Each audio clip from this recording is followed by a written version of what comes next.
Добро пожаловать в Learn Business Academy, место, где предприниматели и люди, которые хотят достичь в жизни огромных высот, приходят учиться. И сегодня мы поговорим о компании Alibaba. Помните, что в конце мы будем рассматривать основные замечания, так что мы увидимся, когда видео закончится.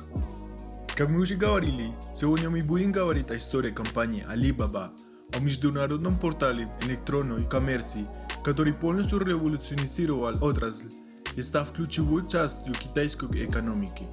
Джек Ма, основатель компании Alibaba. Компания стоимостью более 50 миллиардов долларов. Alibaba пришлось пережить много падений и неудач в своей жизни, прежде чем ее основатель стал самым богатым человеком в Азии. У него никогда не было экономических льгот или больших влияний со стороны, которые помогут ему осуществить свои проекты. Он родился в скромной, небогатой семье, и уже с раннего возраста было ясно, что Джек Ма не очень одаренный студент. Особые трудности у него были с такими предметами, как математика.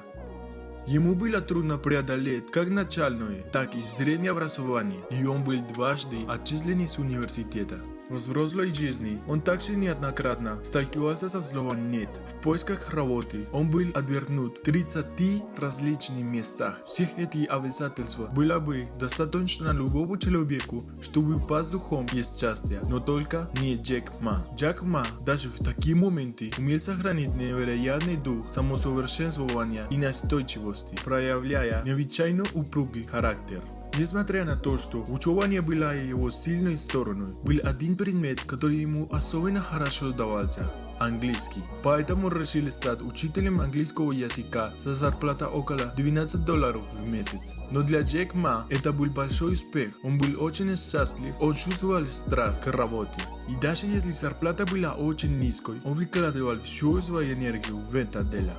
Навыки владения языком позволили ему путешествовать по различным странам, включая США, и это определило его будущее. Он стал восприимчивым человеком с глобальным мировоззрением. В 90-х годах интернет-индустрия веб-сайтов взорвалась, однако в Китае эта технология еще не была такой распространенной. Но Джек Ма, благодаря его путешествиям в США, уже знал этот новый рынок. Он начал предлагать помощь китайским предприятиям в открытии собственных веб-сайтов, переводя их на английский язык, чтобы улучшить отношения с США и другими странами мира. В 1995 году, в восторге от того, что интернет может предложить не только компаниям, но и экономике Китая в целом, он решил создать свой первый проект, полностью ориентированный на этот новый технологический мир, который должен развиваться. Он разработал веб-портал, который был похож на китайскую версию телефонной книги, которая нам все известна. В книге он объединил целый китайский бизнес-справочник. Как часто это бывает, первые бизнес-идеи многих предпринимателей не бывают успешными. Так было у Джека Ма. Его идея не принесла успеха, и в конечном итоге он потерпел неудачу. Однако он уже много знал в мире интернета и получил много целых уроков из этого опыта. Конечно же, он не собирался сдаваться. Для Джека Ма это было только началом, и в последующие годы он не потерял своего духа. Он был полон решимости. Он хотел получить новые предметы и технологии не только для себя, но и для мира в целом. Осознавая большой экономический потенциал, который имела его страна, он считал, что интернет является идеальным решением для облегчения отношений между китайскими производителями и международными компаниями. Он решил создать свой собственный веб-портал, который служил бы, так сказать, витриной для китайских предприятий, с помощью которого можно представить и продать свой товар без необходимости иметь свой собственный веб-сайт. А также функционировал системой оценки для продавцов, что позволяет установить гораздо более надежную сделку. Alibaba начала развиваться с командой 17 друзей Джека Ма и начала работать в 1999 году.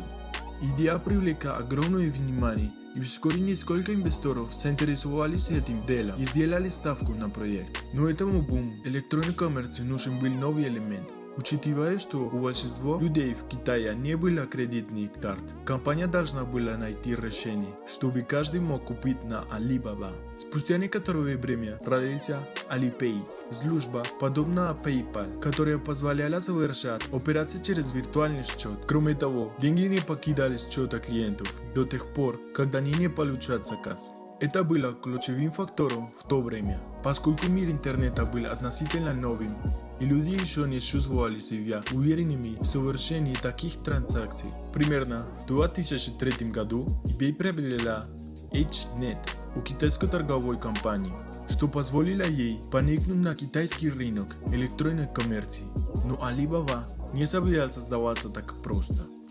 Воспользовавшись репутацией и именем, который компания удалось приобрести в своей стране, она запустила сервис Taobao, очень похожий на eBay, где сделки между самими потребителями осуществлялись через прямые продажи и аукционы. Чтобы привлечь клиентов, предлагались бесплатные сборы в течение 3 лет, чтобы было заманчивым приложением, поскольку eBay снимали сборы на продажу объектов. Благодаря этой службе у Taobao было большое конкурентное преимущество.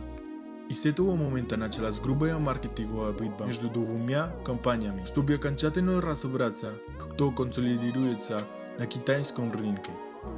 В 2005 году Yahoo инвестировала $1 миллиард в объем на 40% Alibaba. Несмотря на то, что способствует росту популярности портала в долгосрочной перспективе, обе компании будут иметь разногласия. Yahoo имела краткосрочное бизнес-видение, которое столкнулось с долгосрочным видением Джека Ма и его команды. Но все равно, через несколько лет, Alibaba вернет половину этих акций, проданных Yahoo. В 2006 году было уже ясно, кто доминирует на рынке электронной коммерции в Китае.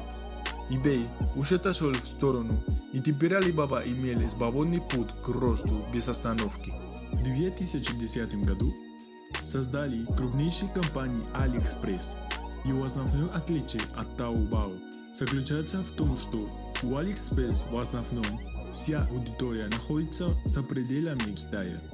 В таких странах, как США, Россия и большая часть Европы.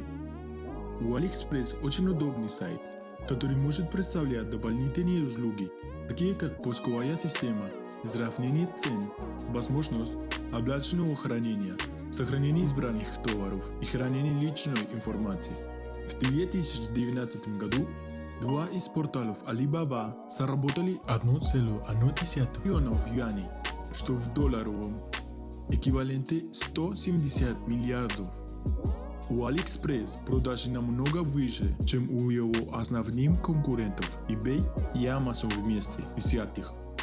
В 2014 году Alibaba стали самым крупным бизнесом и один из самых важных интернет-магазинов в мире. Джек Ма решил, что пришло время обнародовать его публичное предложение о продаже. На его счету было 25 миллиардов долларов, когда компания стала самой крупной биржевой премьерой в истории Уолл-стрит, без всяких сомнений. Развитие компании Alibaba было невероятным на протяжении всей ее многолетней истории, и возможно, он не дошел бы до этого уровня, если он бы не проделывал большую ежедневную работу. И также благодаря усилиям его сотрудников, которые тоже были ответственны на создание большого успеха компании. Он знает все мелочи бизнеса, и он также понимает, что счастливый сотрудник – это тот, который чувствует себя частью большого проекта, и соответственно, у человека будет стимул работать гораздо более продуктивнее. Он сам признает, что мечты сбиваются и идут дальше, когда не сделаны в команде, поэтому на протяжении многих лет он стремится установить тесные отношения со своими работниками, избегая серьезного и устрашающего образа, который обычно показывают другие китайские менеджеры, которые всегда сначала демонстрируют свое самое симпатичное лицо. На ежегодных признаках, которые компания организовывает для своих сотрудников, китайский магнат Джек Ма всегда легко выступает с песней или танцами. Джек Ма и его команда смогли создать новую концепцию электронной оптовой коммерции, когда интернет был еще на ранней стадии своего развития, но они верили в его потенциал и попали в точку. Alibaba является доказательством того, что вы можете простроить большой бизнес, начиная с очень мало, без большого количества начального капитала и большого влияния со стороны. Теперь, прежде чем начать с 3 замечаний, не забудьте подписаться и активировать колокольчик, чтобы он предупредил вас, когда мы загружаем новые видео. Мы также оставили информацию, которая может вас заинтересовать в карточках и в первом комментарии. Теперь мы идем с основными замечаниями. Замечание номер 1.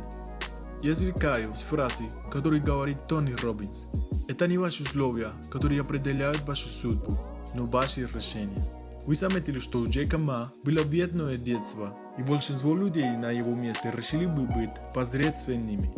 Но вместо этого он преследовал свои мечты и продолжает бороться за лучшую жизнь, принимая лучшие решения в каждом моменте, вне зависимости от его возможностей, окружающих или его положения. Самое главное здесь – это его решимость и мышление о будущем.